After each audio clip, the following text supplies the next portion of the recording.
I want to welcome to the press to our new space. We think it's beautiful and well done. This is, for my part, something that the Speaker and I have agreed on to do more of. We can't do it all the time. He and I have struck a great partnership on legislation, on the effort of working together, on communication. So he'll be speaking here in a second. I just want to hit a few points that the Senate today sent out our first round of bills to committee on pre-filed bills. I'll send out another couple of hundred, the rest of 200 next week. We're going to get the committees working so they can negotiate with the House committee members and try to get that work done in committee and save time for the Speaker and I on the floor and the majority leaders so we can have substantive debate on real key issues. Transportation, again, is going to be important to the Senate. Based on the floods, it's even more important now than ever. Funding, we're just not sure where that's going to head, but we do need to talk about it. And as most of you know that's been around here as long as I have, and longer, my key issue is economic development, job creation, opportunities for Missourians. I'll continue to do that, push legislation for that. I think it's important that Missouri is not a number one in job creation, job leading, and we want to change that. Religious freedom, we believe there's some issues with that we'd like to address. And I'll let Todd go from there and talk about what's on his side. Speaker? Yeah. Well, and let me start by saying thanks to everybody for being here. And Ron and I are in complete agreement. He is, in fact, not a grumpy old man. So there'll be no issue between the House and the Senate on that. But I want to say thanks to Ron for having us on this end of the building. It's symbolic for the House leadership group to be down here, but I think it's important symbolism, and that is we intend to have a better working relationship with the House and the Senate than we've ever had before. In the House side, I intend to get the body, with the help of my leadership team who's here, moving very quickly. We have, I think, a little over 600 bills that have been filed at this point, and we'll begin the process of starting to refer those tomorrow, and you'll see a steady stream of referral into next week. It's my hope that we're going to have some substantive bills to the floor by the middle of next week. As I said earlier today, we're going to start with substantive, meaningful, single subject ethics bills. And I think that's going to set the right tone for the session and get us off on the right foot. So I look forward to the session, look forward to trying to tackle some of the really difficult problems that are facing the state. And I think that will be the mark of success on whether we're able to create the kind of environment and the kind of legislature where we tackle and solve real problems. So I think Senator Kehoe is up next. Any questions for the Speaker? Yeah. I mean, first, before we move on to other. On the subject of ethics reform, is the Senate going to jump on that as well, or are you letting the House take a lead on that? I'm letting the Speaker do that, although we have legislation. Senator Kehoe will talk about that when his turn's up, but we will let legislation go and bills be heard, and but we're going to wait for the Speaker. He has he wants to handle that and see what he can get out of his side. Yeah, and I don't think the Senate will have to wait very long to get a package of bills from us, and I appreciate the Pro Tem's willingness to work with us on moving some of those. I think we both have a sense that maybe the better approach to this is to try to do these things as single subject matters rather than in one big bill. We'll have some stuff over here very, very quickly, and I'm confident that we're going to get some stuff very quickly to the governor's desk. So what's your opinion about You guys got to go one at a time. I can't. Missouri voters a number of years ago said ethics included campaign finance limits. Do you envision any kind of campaign money bill as part of your ethics package? Well, I think the first 4 bills that you're going to see out of the House are going to be bills that are focused on the things we've been talking about for a long time. And that's updated personal financial disclosures. That's a real revolving door ban on the practice of legislators going to be lobbyists. It includes a ban on lobbyist gifts. And it'll include a couple of campaign finance pieces on how you wrap up and terminate a campaign committee when you leave public service. Beyond that, I don't think that those first bills that are out of the House are going to be the end of the discussion on ethics. I'm sure we'll have some campaign finance bills filed, and it'll be part of the discussion. And there has been talk about campaign finance. We've talked, but the courts decided that's a freedom of speech issue too. So we'll decide that. But I think the Speaker is on point. Do either one of you two support reimposing the voter-approved limits and contributions?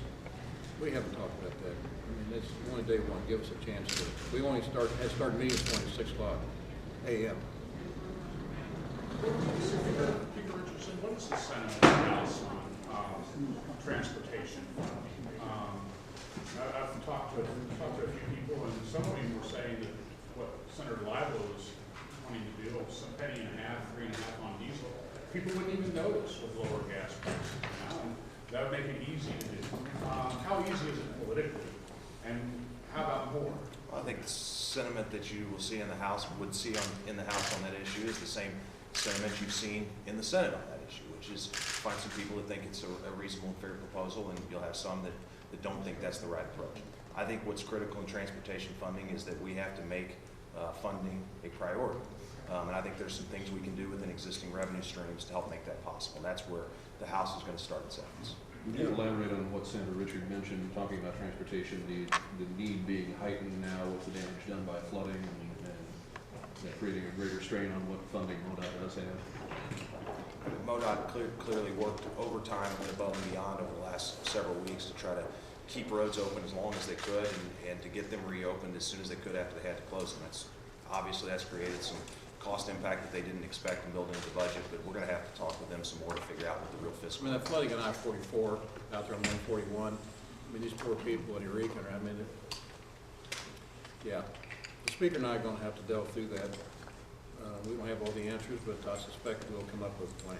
Could you envision dipping into the rainy day fund to make some of those road repairs? I don't envision that. Could you expand on your comments on religious freedom, what your concerns are there, and if you have any proposed fixes or? There is some legislation going to be filed by some senators. I'll let them speak at the proper time when I get those to committee. Gentlemen, the governor suggested he was going to be more involved in the legislative process this year. Do you feel you have a good working relationship with him that might be better than existed a year or two ago between leadership? I get along with all governors about half the time. We'll see which half the time this is. Mr. Speaker? I think the pro tem has summed that up pretty accurately. So I don't think the relationship with the governor, I don't think you've seen the governor be any more engaged. And I think, you know, he stood in the House chamber last year, pledged to be on the third floor more often. I don't think you've seen that be the case. As I've said many times, we welcome the opportunity to work with the governor. If he wants to engage with the legislature, we'll be happy to work with him. If he doesn't, then we intend to lead in his absence. He's got brand new knees. You think that'll help him climb up to the third floor? I've offered more than once to go down to the second floor. On ethics, he has suggested that maybe one of the things to look at would be shorter legislative sessions, perhaps 30 days shorter than we have now. Any thoughts? Look, I don't think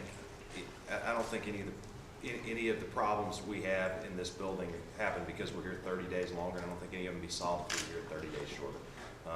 To me, that's not getting to the root of the problem, but if there are people that want to discuss it, we'll talk about it. And I'm with the Speaker. I'm not too excited about letting the bureaucracy have a little more authority because we're not here. We have a job to do. We'll be here from January to May. We'll do our job, and we'll come in and do a session and override and do that part of business that we think needs to be finished. So, Speaker and I agree on that.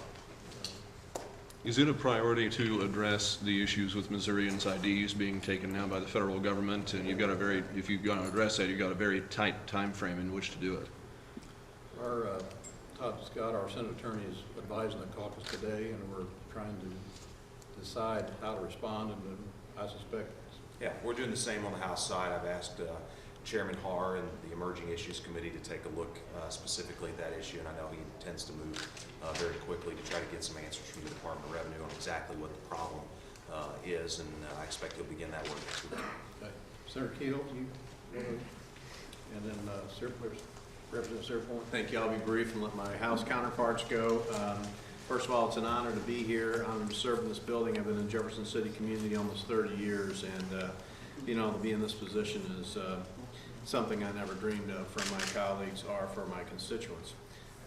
Just a couple of things to echo what the Speaker has been saying. The Speaker and the Majority Leader and I have talked many times over the last couple of months. I think the communication between the House and Senate is going to be historic in a good way. And in particular, in the ethics conversation, I agree with the direction the Speaker and the Pro Tem have pointed out. Our first bill that we'll hear We'll be sending under Senate Bill 643 next week, which is an ethics bill filed in the Senate, and it contains many pieces that the Speaker talked about. And then, you know, the rest of the session, as bills come out of committee, that will be my job to try to be the traffic cop, make sure we get enough time on the floor for those bills to be heard. But as you know from covering, sessions are always full of surprises. There's something that always comes up that's kind of an emerging issue. You know, recently we've seen a large overreach from the federal government, whether it's a federal judge trying to impose their will on a state licensure issue, or it's the President of the United States trying to enact rules by going around Congress. So those are the things that I suspect will be issues that we'll see as kind of current events that as those unfold and we understand more about those things, I'm sure you're going to see more activity as far as it goes from the federal government reaching into the lives of Missourians. That's something that I think Missourians are a little bit sick of, and I'm sure that will be something we talk an awful lot about. With that, House Majority Leader Mike Searpoy. Good afternoon. Again, thanks for being here. I just want to echo what's been said. I think this year, of my 5 years, this year we uniquely have good leadership teams. I think the cooperation is going to be very helpful for us getting things done, things we've wanted to get done for a while. I think there'll be some success this year. As you know, last year at the end of session, some of the priorities we had didn't make it through, and those are some of the ones we're going to get out of the House very quickly this year and get them over to the Senate. And I think there's a lot of members that are very interested in some of those bills. Some of them are very simple, and I think we have a lot of luck getting them moving very quickly. Thank you. Mike? Yes, sir. What priorities are you talking about, you think, coming out of the gate quickly? Well, some of them are pretty small to us as a state, but they're very important to individual members. There's different transportation development districts. There's several bills dealing with that. There's other bills that is just uniquely for particular districts, and I think we're going to, I promise members that if they get into the committee, I will get it to the floor quickly and get them out of the building, so I look forward to that. Hot button issues like right to work? Oh, not the controversial stuff. I'm talking about just regular bills that normally flow through without any problem, but last year, because of some of the things that happened, they got held up the last day. Sir, what about the St. Louis Stadium debate? I've heard that there are divisions within at least the Democratic caucuses and maybe within the Republican as well as to whether state money should be used for a new stadium. That is a very accurate statement. I think there's a lot of disagreement on how we should move forward on that. I can let Tyler or Senator Richards speak on that probably better, but it is something that a lot of members are concerned about, and I think there's a lot of conversations going on. Even if the NFL says no to St. Louis this month, would there still be legislation to try to tighten that up?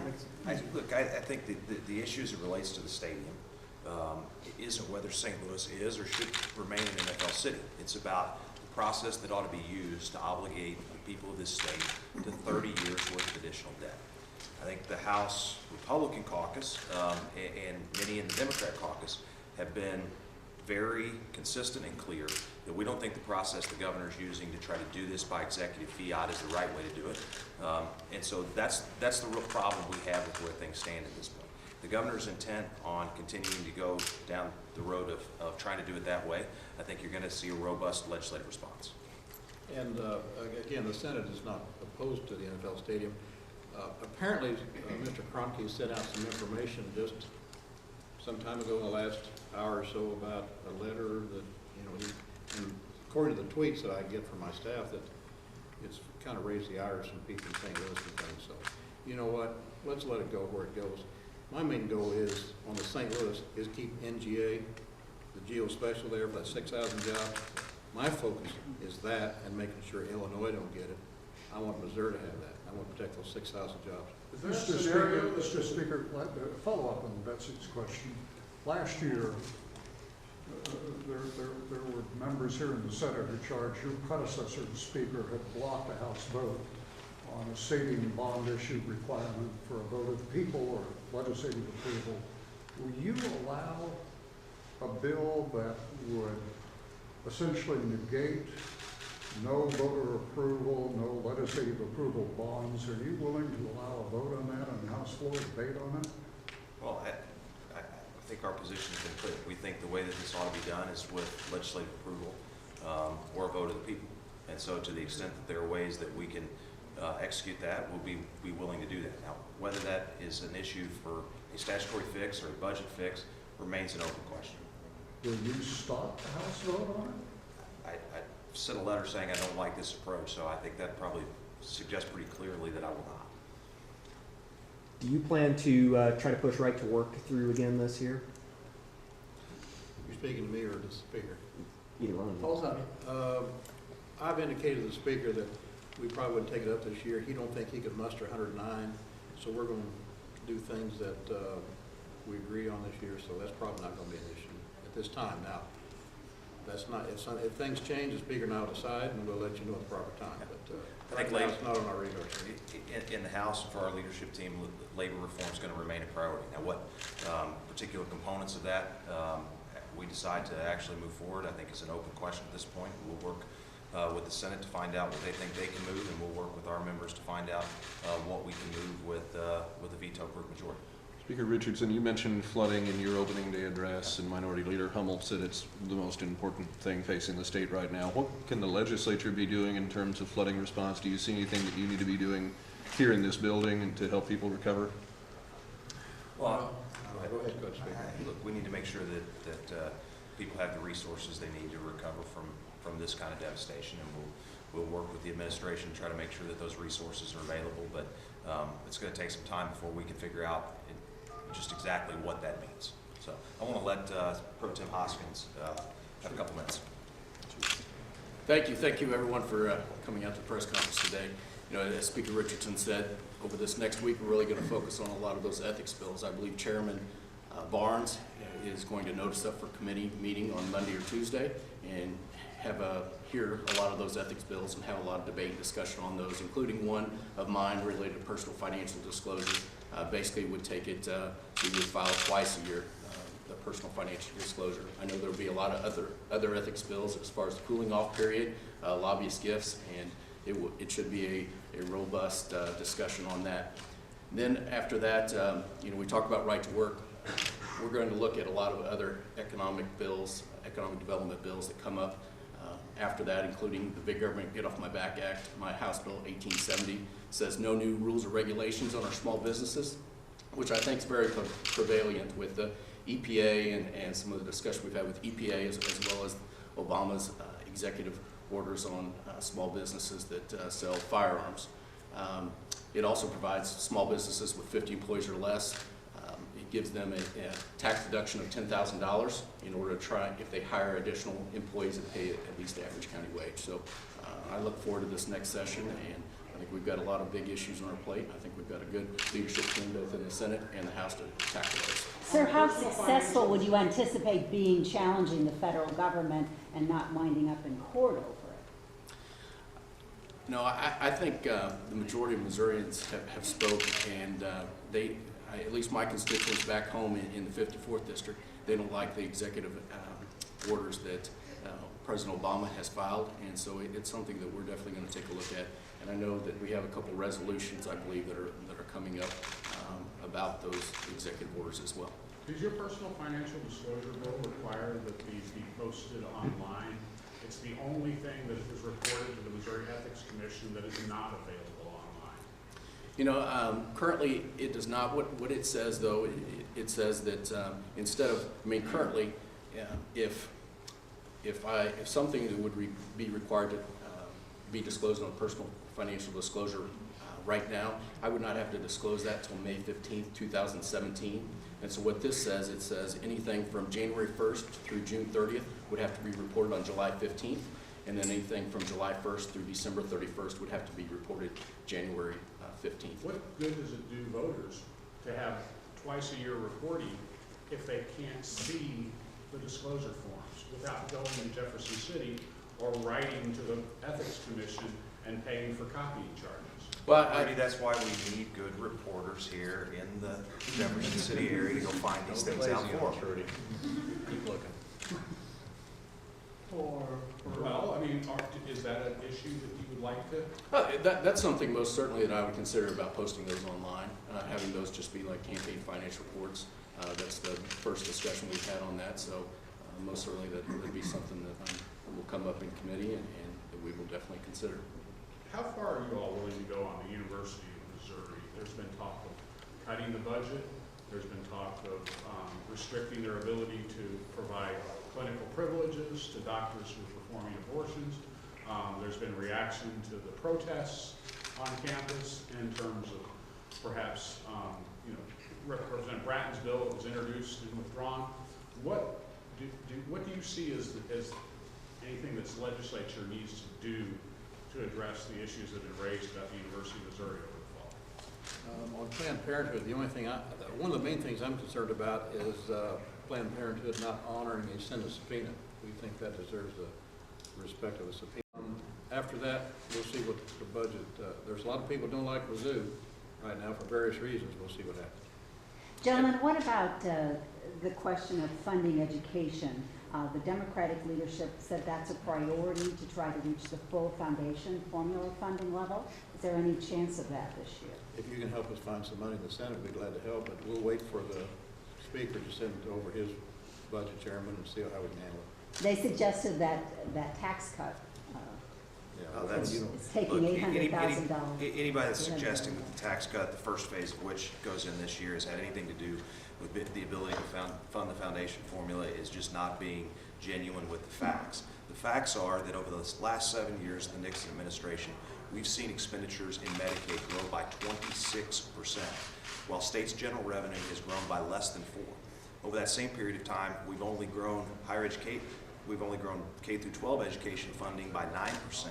We've had to cut higher ed by 8%.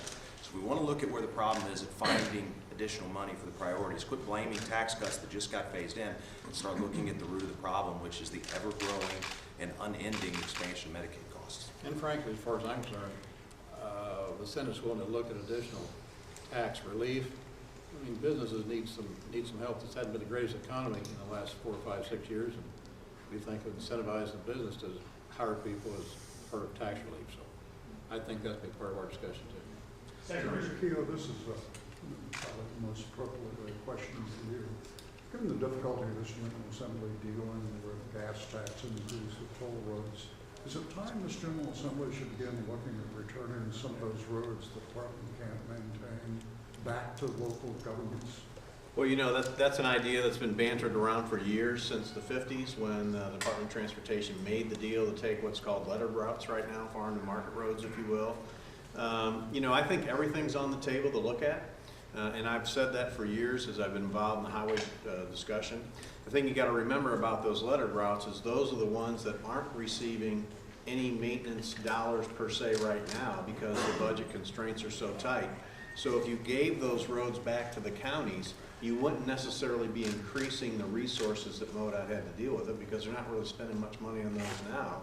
And then you'd put them into the county's laps, who are already very tight on their budgets, just like the state is with road maintenance dollars. So it's a conversation, but I'm not sure it's something that frees up a lot of resources for us to put into other infrastructure needs. But certainly something we'll talk about. If that were an issue on the floor of the Senate today, do you know how you'd vote on turning back some of those? Yeah, I personally would not. I would not be in support of that. But I don't blame the people who have come up with this idea, because we keep telling everybody we need to figure out ways to fund transportation, and everybody needs to float their ideas out there. So I think that's another idea that deserves to take a look at. And I think once you put the pen to the paper and the numbers to what the resources generated from it would be, it may not be as good a return or an increase in MoDOT's budget as we think. And I don't think we need to strap the counties with those additional roads and their limited dollars they have to maintain what they've got right now. So it'd be a tough one, but it's certainly something we need to be talking about. Can we even Last do it under question, Hancock? last question. With the Hancock Amendment saying? Bob, I don't know if that's, I wouldn't know. I'd have to look that up. I'm not sure if you could do it or not. Would it help if the governor took a position on this, if he endorsed a specific plan? Well, the governor has been very silent on what to do to fix our transportation needs. Now, I know just in the last couple of days he has endorsed a plan, but for the first 7 years he's been here, it's been crickets. And certainly other states who have addressed their transportation issues and have found different funding mechanisms, they've had the governor out leading the way. And as you heard Speaker Richardson say, you know, budgets are all about decisions and choices, just like you make in your own homes and Missourians make in their own homes. And certainly the governor's had the ability to make some of those choices over his 7 years here. We've seen the direction that he's gone, but him getting out in front and helping with the transportation solution would certainly be helpful.